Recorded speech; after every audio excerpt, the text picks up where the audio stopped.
It is Thursday. Welcome to Real Estate Accredited. I am by myself tonight. So my name is Philippe Scholligan. I'm co-founder with Jeff Rodriguez of Boost Capital Group. We are doing multifamily syndication investments, and we take the opportunity of this Real Estate Accredited to share educational information about real estate in general, and more particularly multifamily. Today, we are going to talk about rent comparable step by step.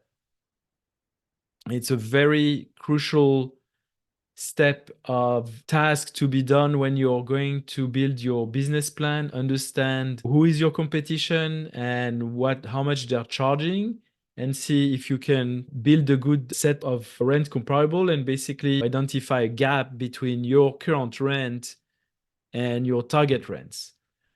So first I have a few slides, 3 slides that's more about theory, and then we look at a practical example of that I conducted no later than last week in the context of a property I am asset managing and that was acquired many years ago. And we had some discussions with the property manager on the rent. So I wanted to check by myself. So I'll share that example in the second part of this call. So rent comps. So number one, you have to define a set of parameters or criteria to select your comps. And for that, you're going to look at a location that is close by to your target property, similar in size, similar in amenities, and also age of the property, your build or vintage, and also the unit conditions. Are the units renovated or not? That's the ideal world. Unfortunately, it's not always a perfect world, and sometimes it's hard to find good comps, but stick with us and we'll discuss that thoroughly in the next few minutes. So the first step, you're going to gather rent from various sources, and such as apartments.com. Sometimes you have property management companies listing the units that they're renting directly on their database. So it's another source of information there. And sometimes real estate databases, it would be something like CoStar, for instance. We can generate some reports, or ERD metrics, those type of paying services. But I'd say at this point, it's not a must-have necessarily. You can do a lot with free resources doing like your research online. And also here it's local brokers. I think it's from a rental standpoint, sometimes you have brokers real estate brokers who are taking care of renting units, but it's much less usual to go that route. Apartments.com, rent.com, that would be the go-to places to find comps, I would say, in general. And a simple Google search. Just apartments near particular address, it will show you whatever apartments are available right there. And as I mentioned earlier, like you really want to focus on the similarity. Size, location, age, amenities is very important, but not always possible. In order to adjust for differences, you have to make an estimate of, let's say you have a property that has a swimming pool that you use as a comp, but your property, your target property doesn't. So now how much you're going to account for the difference. So ideally, you would exclude the property with a pool as an amenity from your comp list. But if you don't have that many comps, you have to keep it and you have to adjust the rents that they would charge, because they would probably charge a premium, and tenants are usually ready to pay a premium to have the ability to access a swimming pool, for instance. And it goes for any other. There could be a gym, there could be a dog park, any of those things. There would be a premium. Now, what I've read on the topic, and then that's what we use as well. You may consider for each type of amenity that is available on another property, or there is a difference between your property and a target property, it will be like between 5 and 10% of the rent. It could be up to that level. Next, here we also have to consider market trends because, for instance, winter is traditionally a slower time period for renting units. So there are often a lot of specials available. It could be half month's rent for the half a month of rent for the first month. Instead of paying the full month, it could be a free full month, $99 move-in special. You name it. It's all over the place usually during the slow time.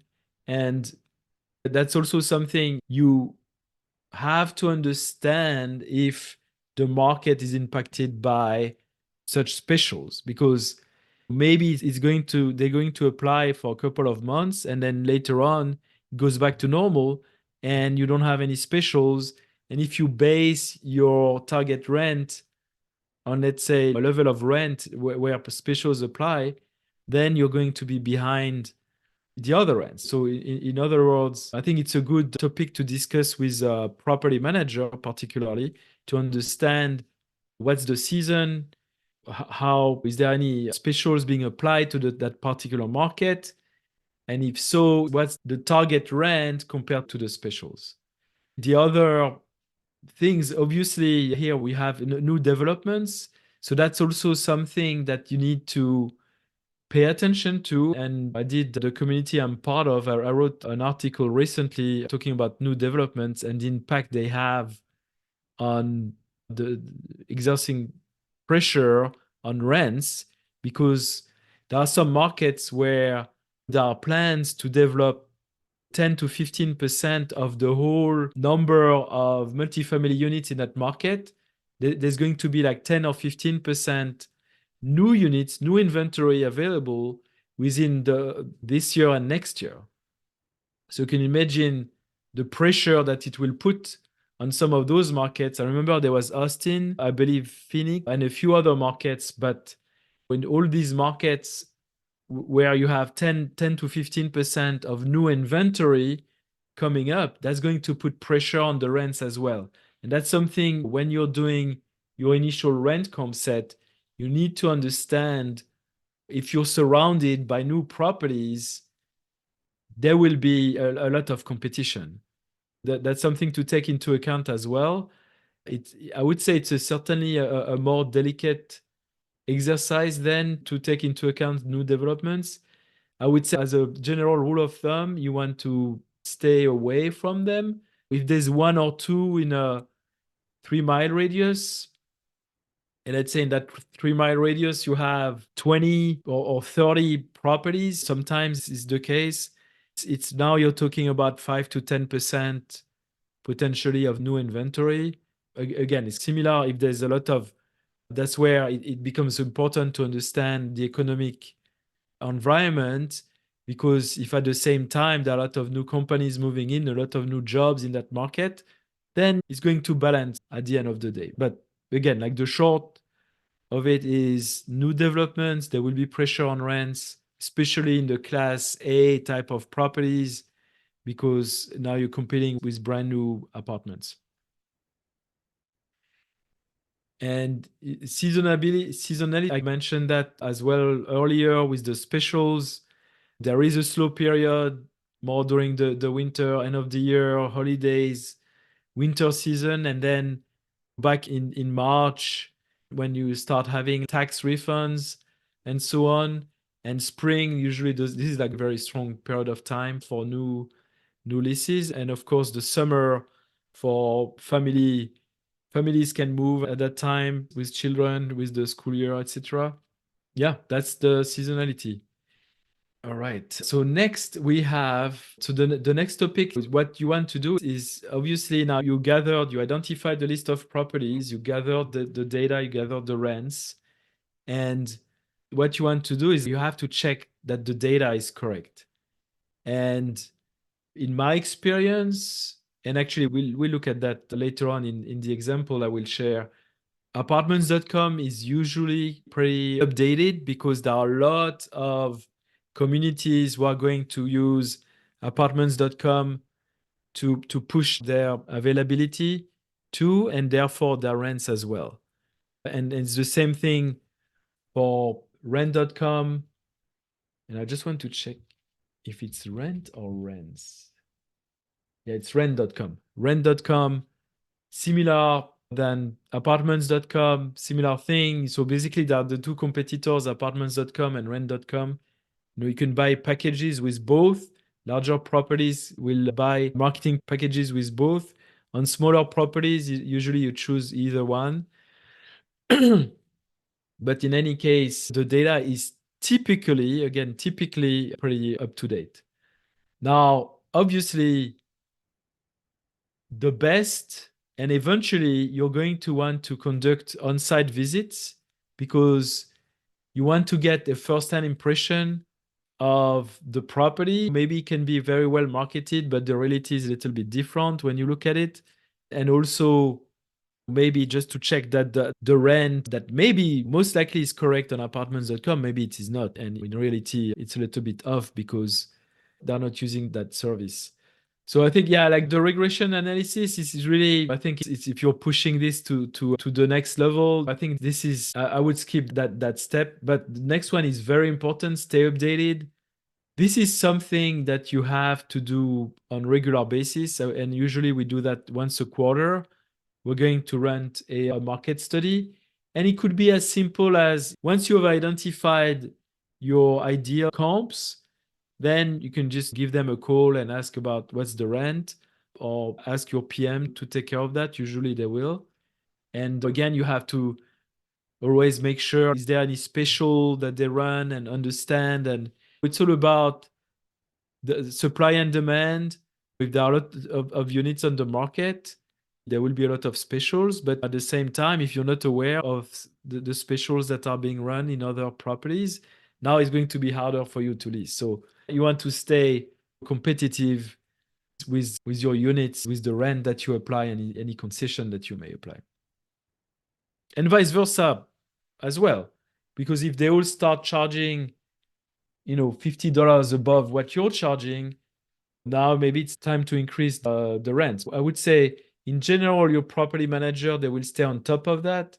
And they should be the one suggesting you, oh, by the way, we see that happening in the market. We suggest either we lower the rent or we increase the rent to stay in line with the market. And which actually, it's a good segue to the last bullet. I just mentioned the talking to the property manager. I think that's the most important person that the other professionals, appraisers, market analysts, this is not, you want boots on the ground, and the property manager is going to be boots on the ground. So I'll open the floor a sec for on any question before I move to our example. Yes, Philippe. This is Paula Saversula. Hello, everyone. Excuse me while I'm driving. I have a question. If you build out an apartment, washer dryer connections, and put a stackable in there, create a space, say in the bathroom, do you have an idea about how much you could increase rents per unit to do that? What the demand for that would be?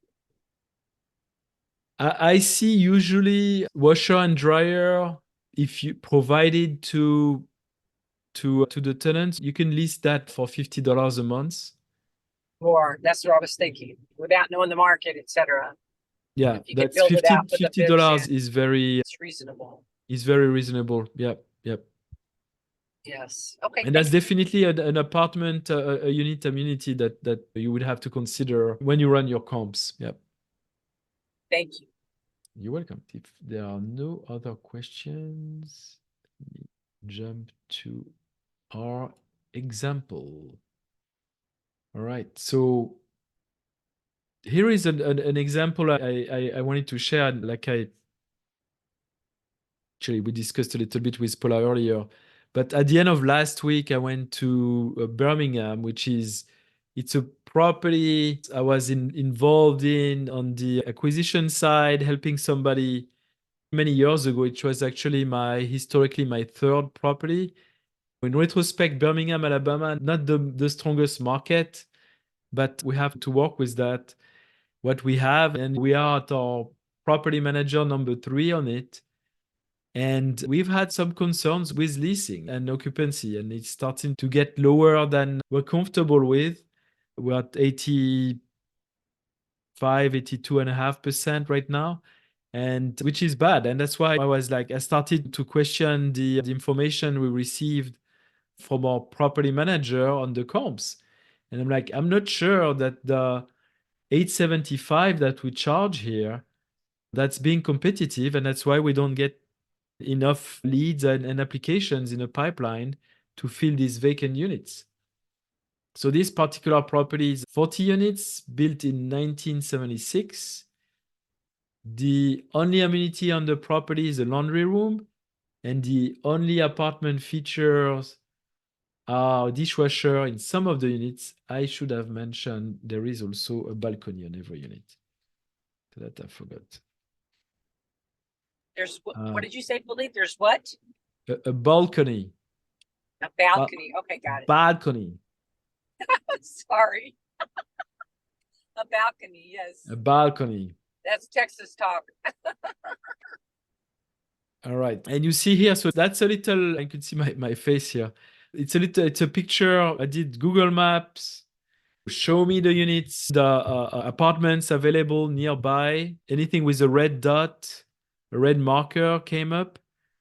But then I used 2 other sources that were 2 different sets of comps that were provided to us. One generated, actually three other sets.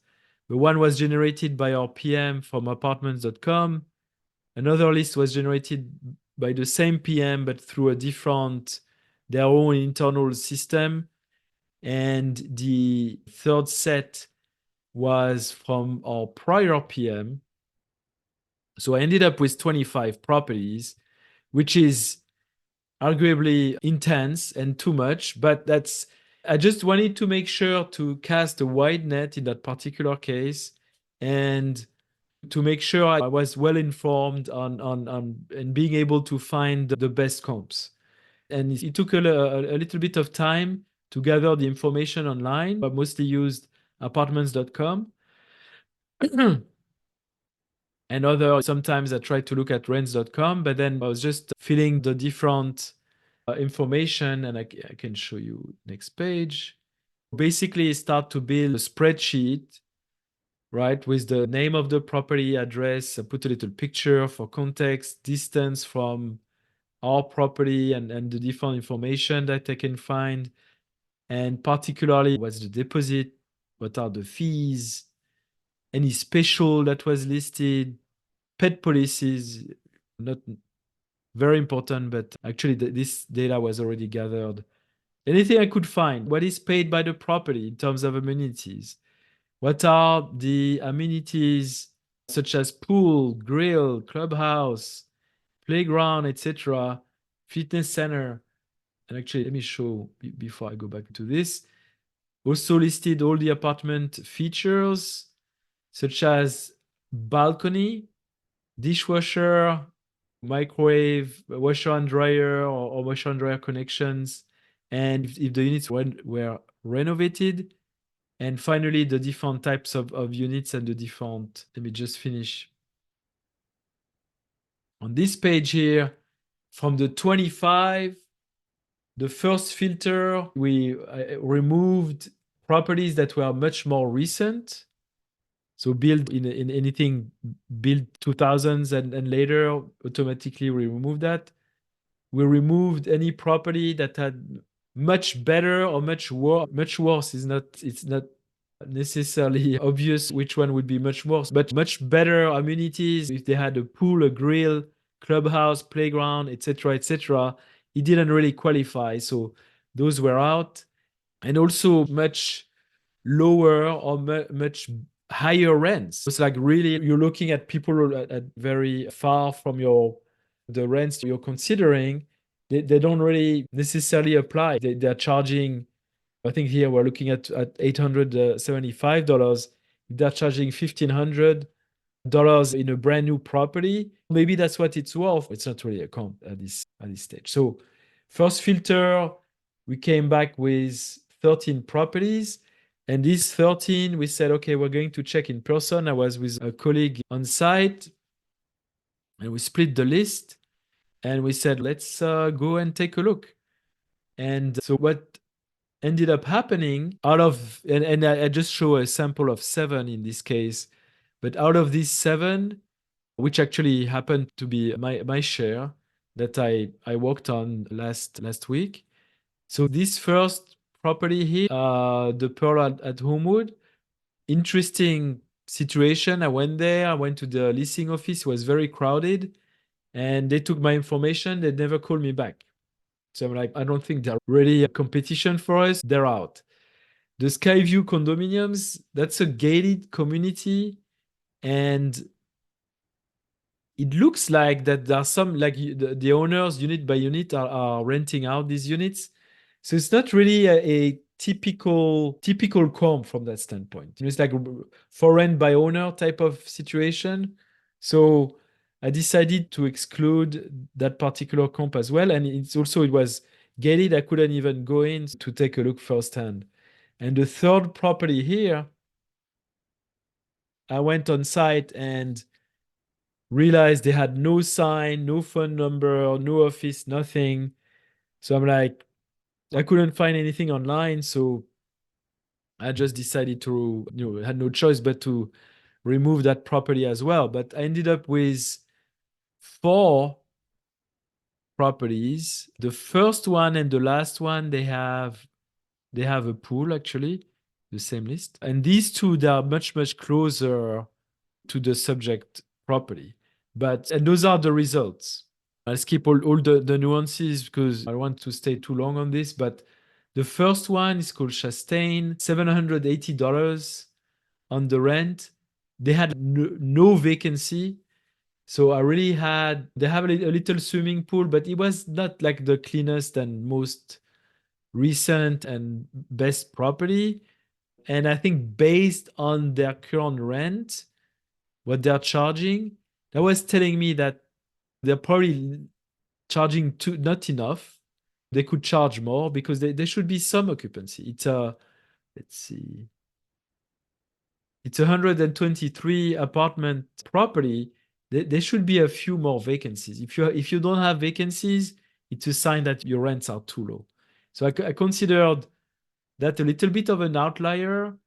But so those 2, they were like really similar in vintage and so on. And they're charging $835, $875. So we're in that ballpark. We are in the right place overall. Maybe at our subject property, we're charging $875, maybe on the higher end. And the last one that we retain from that list, it's called Terrace Apartments. Also, it was pretty interesting.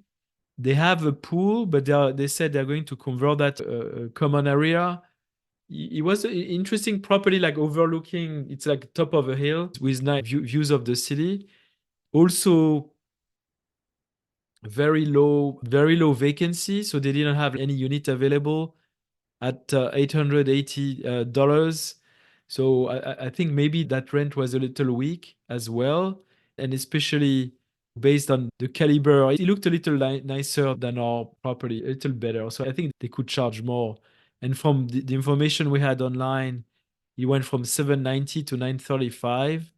So I think I believe they had like maybe like sub different type of floor plans. That's the explanation.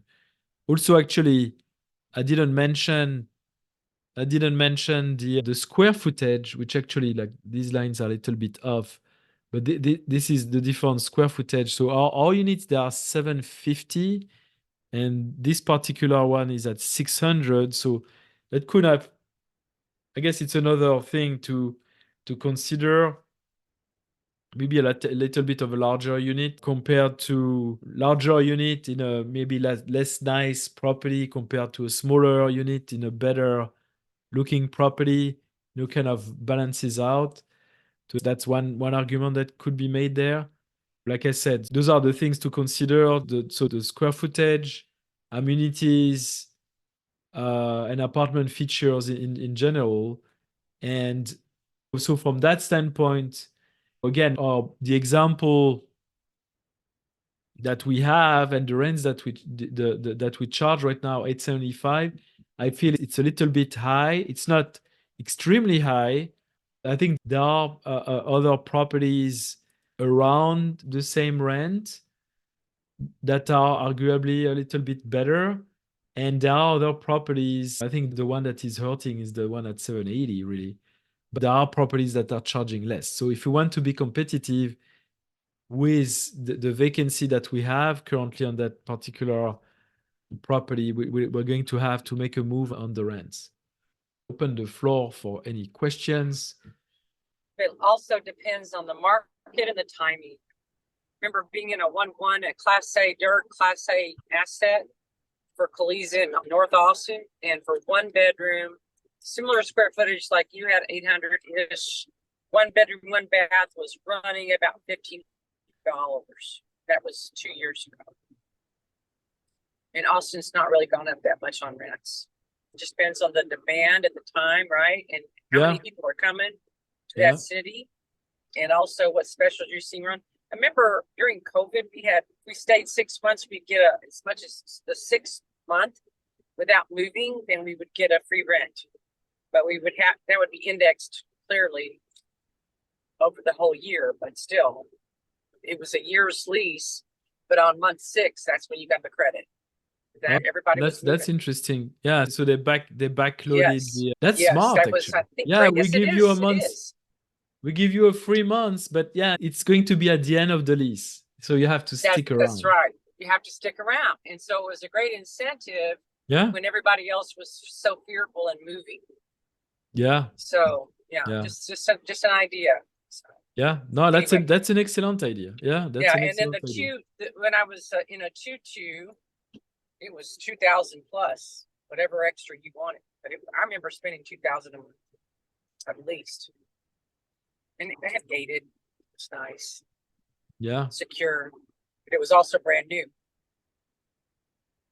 Yeah, so that's what you pay for, I think, in that case. But yeah, obviously we're not looking at the same caliber of property. But interestingly enough, they had decent looking in all the comps that we've considered. It's a very mixed area of Birmingham. There's a mix of nicer properties, and then there are also little class B minus C type of properties as well. So for any appetite. But yeah, so that's what I wanted to share with you this evening. Here's our contact information. If you have any question, you want to schedule a call, let us know. You have the QR code here. If you want to reach out, you can, I think on the Jeff's and my QR codes opens a individual page with our bio, and then you can schedule a call with us. Our YouTube channel is at Boost My Capital. And actually I put there's a playlist here of all these calls. You want to watch a past call that we had. And yeah, if there are no other questions, I will say thank you for joining us. Appreciate. Thank you, Philippe. We enjoyed it. I learned something. Good. Yes. Good. Thank you. Thank you, Carl. Thank you. Thank you. Thank you, everybody. We enjoyed it. Jay. Tell Jeff Thank you. Thank you, everyone. Bye-bye. Take care. Bye-bye, dear. Bye-bye.